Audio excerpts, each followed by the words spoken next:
Take notes of everything you say in the meeting? Okay, but it will get you fired. So this happened a few years ago, and I will be vague since I'm still not sure if the dust has fully settled from this fiasco yet.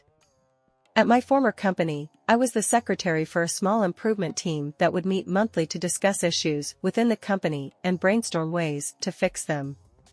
Something you need to know about me is that I was given this role because people know I am meticulous at keeping records due to HR-related issues I had at a previous place of employment. I don't think my boss realized that this careful record-keeping applied to her as well, especially when she appointed me to be secretary of this little committee, but I digress.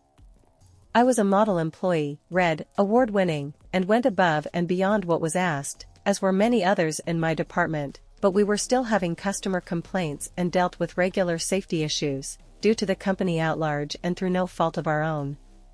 When we brought these concerns to our boss's attention, emails were left unread, and during in-person exchanges, we were called whiny, needy, and were told that we needed to just deal with it.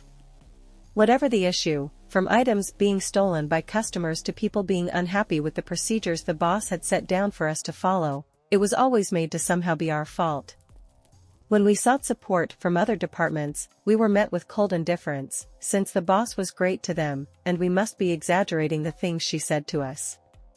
Well, during an improvement meeting at the end of the fiscal year, it all came to a head. Myself and a couple of my team members dug our heels in and were insistent about the unresolved issues the boss refused to acknowledge, and she finally went off on us.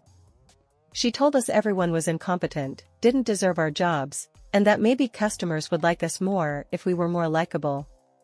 When people pressed her on safety issues, she continued to reiterate that we would just have to deal with it, and that if someone was going to die, they already would have, right?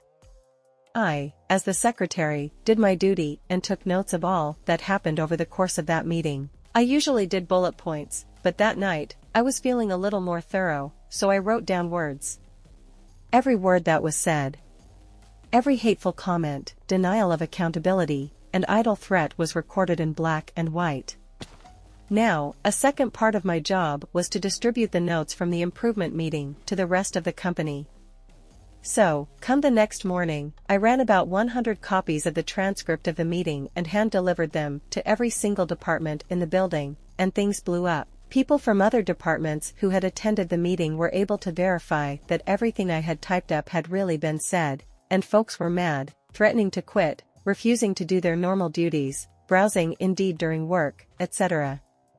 My boss's boss, who worked at HQ, so I didn't get the opportunity to hand her a copy, got wind of these meeting minutes only a few hours after I had handed them out and had an hour-long, off-the-record conversation with me about all the safety issues I had documented, all the concerns I had submitted to management in writing, and all the records I had regarding my boss's inaction.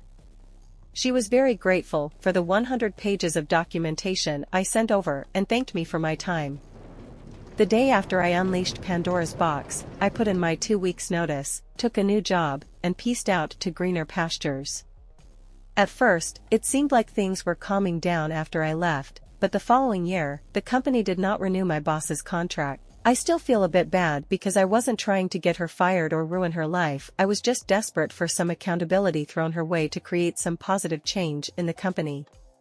But at the end of the day, I just did what she had asked me to do.